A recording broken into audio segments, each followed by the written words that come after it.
دنیا میں کبھی کبھی آپ سنتے ہیں کہ نوجات بچے کو ابھی اس دنیا میں آیا ہی نہیں، اسے کسی نے کوڑے دان میں یا جنگل میں پھینک دیا۔ کچھ لوگ قتل بھی کر دیتے ہیں۔ ایسے واقعے جو سننے میں آتے ہیں وہ 100% ناجائز بچوں کے ہوتے ہیں۔ یہ بات اللہ کی اس اسکیم کو سمجھنے میں بہت کارگر ہوگی کہ اللہ نے نکاح کے علاوہ جسمانی تعلق کو کیوں حرام قرار دیا ہے، جبکہ جنسی جبلیت انسان کی فطرت میں ہے۔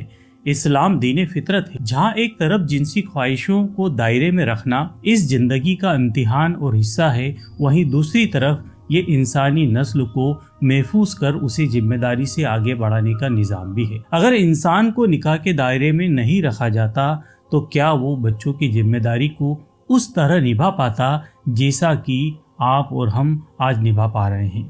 انسان کو توانی کی عمر تک پہنچنے کے لیے اور اس کے صحیح ڈیولپمنٹ کے لیے ایک خاندانی ادارے کی سخت ضرورت ہے۔ خاندان کا ادارہ وجود میں آ ہی نہیں سکتا جب تک کہ مرد اور عورت ایک وفاداری کا رشتہ قائم نہ کر لے۔ اور آپ دیکھ سکتے ہیں کہ دنیا کے جس حصے میں اس نظم کو نظر انداز کر فری سوسائٹی لیو ان جیسی غیر اخلاقی غیر معاشرتی رسمیں پروان چڑھ رہی ہے، ان کا حال کیا ہے؟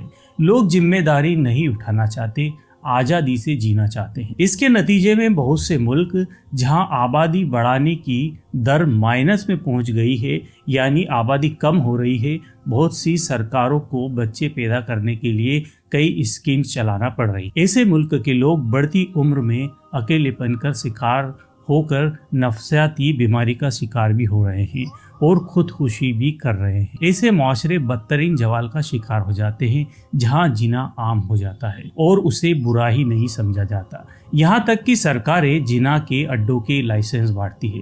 سوشل میڈیا اور آرٹیفیشل انٹیلیجنس کے دور میں جب مرد اور عورت ایک دوسرے سے کنیکشن کا سامان اتنا آسان ہو گیا ہے کہ ہمارے معاشرے کو اس برائی کے عام ہونے سے روکنا ایک بہت بڑا چیلنج بن گیا ہے۔ قرآن کریم کو روز سمجھ کر پڑھنا سب سے آسان طریقہ ہے ایک عام انسان کے لیے اس فتنے سے اپنے آپ کو محفوظ کرنے کا۔